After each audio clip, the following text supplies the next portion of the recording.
नमस्कार, मैं हूं करिश्मा श्रीवास्तव और आप देख रहे हैं आईएनएस न्यूज प्लस। खबरों की शुरुआत करें उससे पहले एक नजर हेडलाइंस पर। टूलकिट मामले में दिशा रवि को 1 लाख रुपए के मुचलके पर मिली जमानत। दिल्ली पुलिस ने 13 फरवरी को दिशा को किया था गिरफ्तार। दिल्ली पुलिस का दिशा पर सबूत मिटाने का है आरोप। कृषि कानूनों को लेकर कांग्रेस की महापंचायत जारी। मथुरा में महापंचायत कर प्रियंका गांधी ने मोदी सरकार पर बोला हमला, कहा भगवान श्री कृष्ण तोड़ेंगे सरकार का अहंकार। सिंघू बॉर्डर समेत दूसरे बॉर्डर्स पर क्षेत्रीय पगड़ी पहन मनाया पगड़ी संभाल दिवस। किसानों ने पगड़ी पहन कृषि कानूनों पर किसानों ने जताया विरोध। सिंघू बॉर्डर पर समर्थन देने पहुंचे शहीद भगत सिंह का परिवार। टूलकिट मामले में आरोपी क्लाइमेट एक्टिविस्ट दिशा रवि को पटियाला हाउस कोर्ट से जमानत मिल गई है। दरअसल उनकी 1 दिन की कस्टडी खत्म होने पर दिल्ली पुलिस ने दिशा रवि को पटियाला हाउस कोर्ट में पेश किया और वहां पर न्यायाधीश धर्मेंद्र राणा ने उनकी जमानत अर्जी को मंजूरी दे दी। देखिए पूरी रिपोर्ट। किसान आंदोलन से जुड़े टूलकिट मामले में पिछले 10 दिनों से दिल्ली पुलिस की हिरासत में रहने के बाद एक बार फिर दिल्ली के पटियाला हाउस कोर्ट में सुनवाई हुई। दिशा रवि की ओर से दायर की गई जमानत याचिका पर कोर्ट ने अर्जी मंजूर कर ली है। न्यायाधीश धर्मेंद्र राणा ने दिशा को सशर्त जमानत दे दी है। न्यायाधीश ने दिशा को 1 लाख के मुचलके पर जमानत दी। इससे पहले अदालत ने दिशा रवि को 10 दिन की पुलिस रिमांड में भेजा था। बाद में दिल्ली पुलिस ने अदालत से और रिमांड की अपील की थी, जिसमें अदालत ने उनको 1 दिन की रिमांड पर फिर से भेज दिया था। दिल्ली पुलिस ने टूलकिट मामले में 2 और आरोपी निकिता जैकब और शांतनु मुलुक के साथ दिशा रवि को आमने सामने बिठाकर कई घंटों तक पूछताछ भी की।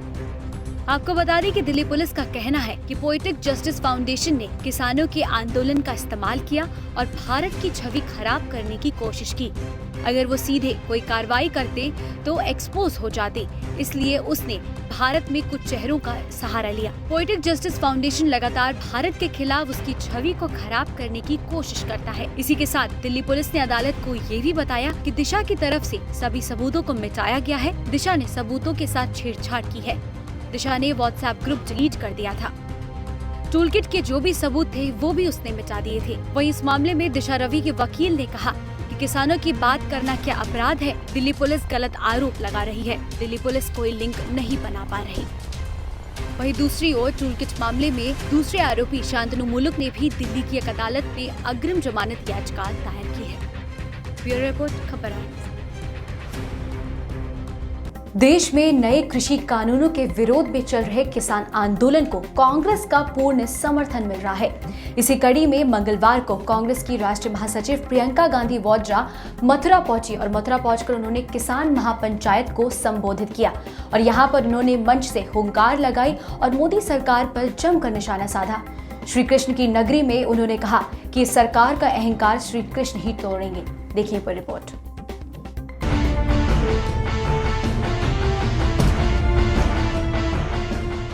एक और किसानों ने बॉर्डर्स पर डेरा डाल रखा है, तो वहीं कृषि कानूनों के मसले पर राजनीति लगातार गर्माती जा रही है। कांग्रेस पार्टी उत्तर प्रदेश में लगातार महापंचायतों का आयोजन कर रही है। मंगलवार को मथुरा के पालीखेड़ा में कांग्रेस महासचिव प्रियंका गांधी वाड्रा ने किसानों की महापंचायत को संबोधित किया। प्रियंका गांधी ने यहाँ महापंचायत में कहा कि मथुरा की धरती अहंकार को तोड़ती है। बीजेपी सरकार ने भी अन्नदाता के लिए अहंकार पाल लिया है। इतना ही नहीं, सरकार की ओर से बेची जा रही कंपनियों को लेकर भी प्रियंका गांधी ने मोदी सरकार को आड़े हाथों लिया और कहा ये अहंकारी और कायर प्रधानमंत्री भी हैं। ये पिछली सरकार को दोषी ठहराते हैं। शुक्र करिए कि पिछली सरकार ने कुछ बनाया था। आपने तो कुछ बनाया नहीं। जो पिछली सरकारों ने बनाया वो जनता के उद्योग इन्होंने बेच दिए। आगामी विधानसभा चुनाव 2022 के लिए उत्तर प्रदेश में अपनी जमीन मजबूत करने के लिए कांग्रेस पार्टी जुटी हुई है। कांग्रेस कृषि कानूनों को लेकर किसानों का साथ दे रही है। पश्चिमी उत्तर प्रदेश में किसान आंदोलन की कमान कांग्रेस की राष्ट्रीय महासचिव प्रियंका गांधी वाड्रा ने संभाल रखी है। ब्यूरो रिपोर्ट, खबर आईएनएस।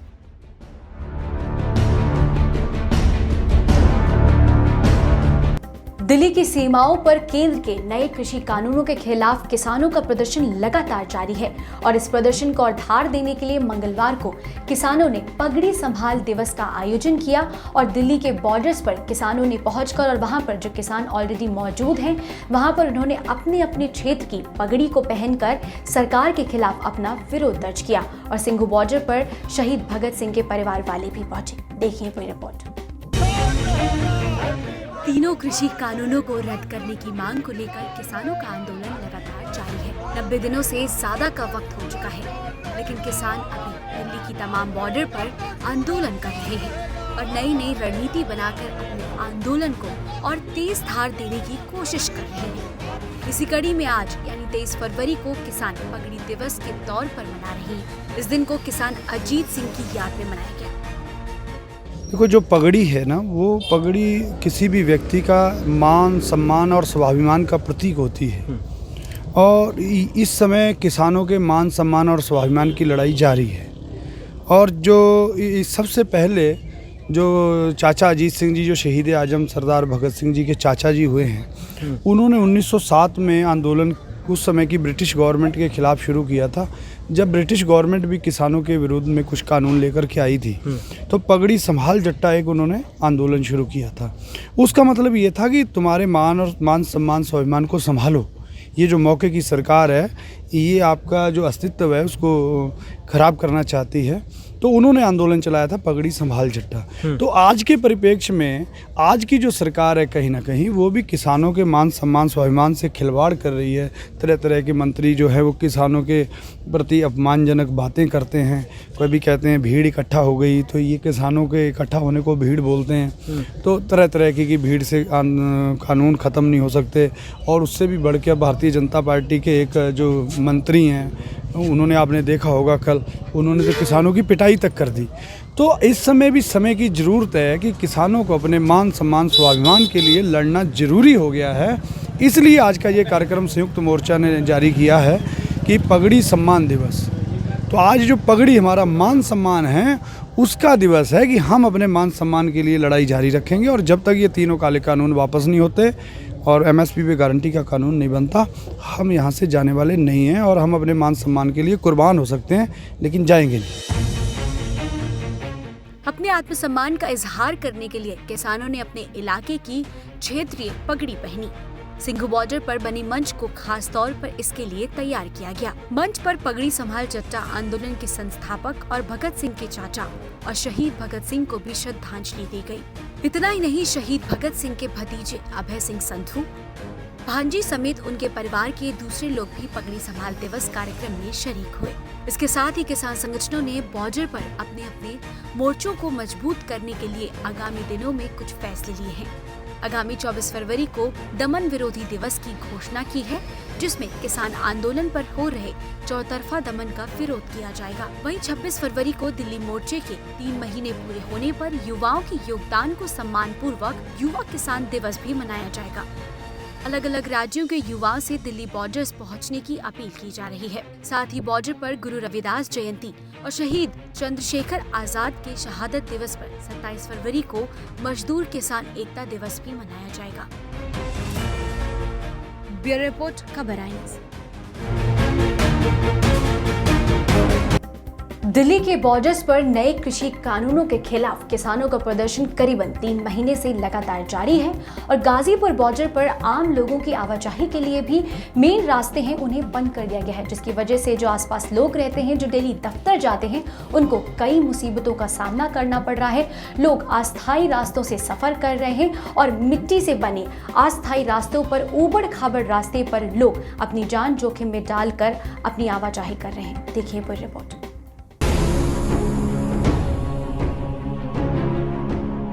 कृषि कानूनों के खिलाफ प्रदर्शन के चलते गाजीपुर बॉर्डर पर मुख्य सड़कें बंद है, जिसके कारण लोगों को काफी दिक्कतों का सामना करना पड़ रहा है और लोग अस्थायी रास्ते का इस्तेमाल कर आवाजाही कर रहे हैं। ऐसे में दफ्तर पहुंचने की जल्दी में लोग अपनी जान जोखिम में डालने पर मजबूर हैं। दरअसल गणतंत्र दिवस पर हुई हिंसा के बाद से किसानों को दिल्ली की सीमा में आने से रोकने के लिए पुलिस प्रशासन ने सड़कों को पूरी तरह से सील कर दिया है। कटीले तारों का इस्तेमाल और भारी पत्थरों को सड़कों पर रखे जाने से स्थानीय लोग भी उन्हें पार नहीं कर पा रहे हैं। सुबह और शाम के वक्त घर और दफ्तर जाने वाले लोग इस कदर मजबूर हैं कि लोग अब अस्थायी सड़कों का इस्तेमाल कर रहे हैं। बड़े बड़े गड्ढे और पत्थर होने से गाड़ियों के साथ लोग गिर भी रहे हैं और लोगों को चोटें भी लग रही हैं। हालांकि इससे पहले इस तरह के अस्थायी रास्तों को बंद किया गया था, लेकिन लोगों ने फिर एक बार इनका इस्तेमाल करना शुरू कर दिया। लोग छोटे बच्चों के साथ इन रास्तों पर सफर करने पर मजबूर हैं। समय बचाने की जल्दी में लोग इतने बेपरवाह हो चुके हैं कि उनको पता ही नहीं है कि किस रास्ते का इस्तेमाल करना है। गाजीपुर बॉर्डर पर जहां एक तरफ प्रदर्शन के चलते रास्तों को बंद किया गया है, तो जो 2 पहिया वाहन हैं उन्होंने अपने रास्ते खुद बना लिए हैं। मैं मौजूद हूं गाजीपुर बॉर्डर पर और मेरे इस तरफ गाजियाबाद की तरफ से रोड आता है और ये दिल्ली का इलाका है जहां पर लोग नेशनल हाईवे 24 की ओर जो है बढ़ जाते हैं। इस तरफ ये देखिए, ये क्योंकि बंद कर दिया गया है इसलिए जो 2 पहिया वाहन वाले हैं उनको परेशानी हो रही है और अन्य लोग हैं उनको भी परेशानी है। अब ये लोग अपनी जान को जोखिम में डालकर देखिए किस तरह से ये रास्ता पार कर रहे हैं। दरअसल ये अस्थायी रास्ता है जो कि पुलिस द्वारा पहले बंद कर दिया गया था, उसके बाद धीरे धीरे ये खोला गया। अब ये देखिए, ये गड्ढा है और यहाँ अब से कुछ देर पहले ही एक बाइक सवार एक व्यक्ति था जो कि क्रॉस कर रहा था, वो गिरा इसमें। उसके बाद अब ये देखिए किस तरह से लोग जान को अपनी जोखिम में डालकर जो है बाइक निकाल रहे हैं। Mohammad Shoaib, INS TV, Ghazipur border. 2 दिन के विराम के बाद एक बार फिर देश में पेट्रोल और डीजल की कीमतों में वृद्धि दर्ज की गई है। राजधानी दिल्ली में पेट्रोल और डीजल के दामों में 35 पैसे प्रति लीटर की बढ़ोतरी दर्ज की गई है, जिसके बाद जो आम लोग हैं उनकी परेशानियां बढ़ती हुई नजर आ रही हैं। राजधानी दिल्ली में अब पेट्रोल के दाम 90 रुपए 93 पैसे प्रति लीटर हो गए हैं। देखिए पूरी रिपोर्ट और जाने किन प्रमुख शहरों में क्या है पेट्रोल और डीजल का दाम।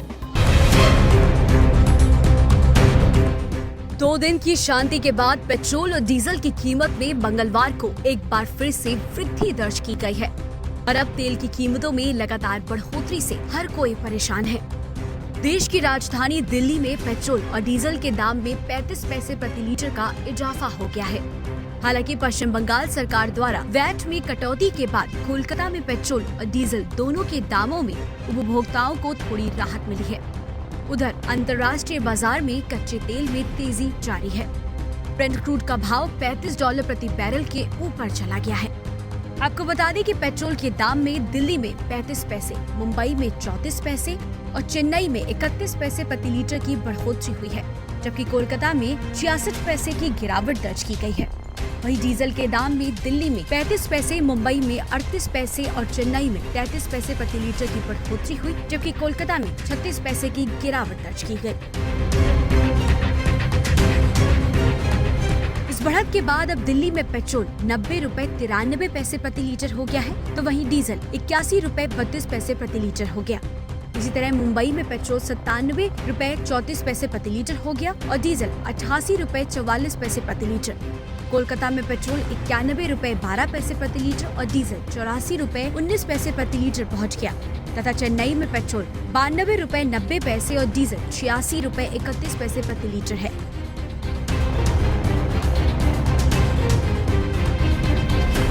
पेट्रोल के बढ़ते दाम को देखकर विपक्ष भी लगातार सरकार पर हमलावर है। अब कांग्रेस के बाद बसपा सुप्रीमो मायावती ने भी बढ़ती महंगाई को लेकर मोदी सरकार पर निशाना साधते हुए कहा है कि अनावश्यक महंगाई से जनता को सताना अनुचित है। सपा मुखिया मायावती ने मंगलवार को ट्विटर के माध्यम से लिखा, देश में पेट्रोल, डीजल व रसोई गैस जैसी जरूरी वस्तुओं की कीमत में अनावश्यक ही अनवरत वृद्धि करके कोरोना प्रकोप, बेरोजगारी व महंगाई आदि से त्रस्त जनता को सताना सर्वदा गलत व अनुचित है। इस जानलेवा कर वृद्धि के माध्यम से जन कल्याण के लिए धन जुटाए जाने का सरकार का तर्क कतई उचित नहीं। गौरतलब है कि इस महंगाई की वजह से आम लोगों के जीवन में काफी उथल-पुथल मची हुई है। बस अब लोगों को उम्मीद है तो सरकार से कि सरकार स्थिति की गंभीरता से संज्ञान लेकर इसका हल निकाले। ब्यूरो रिपोर्ट, खबर INS।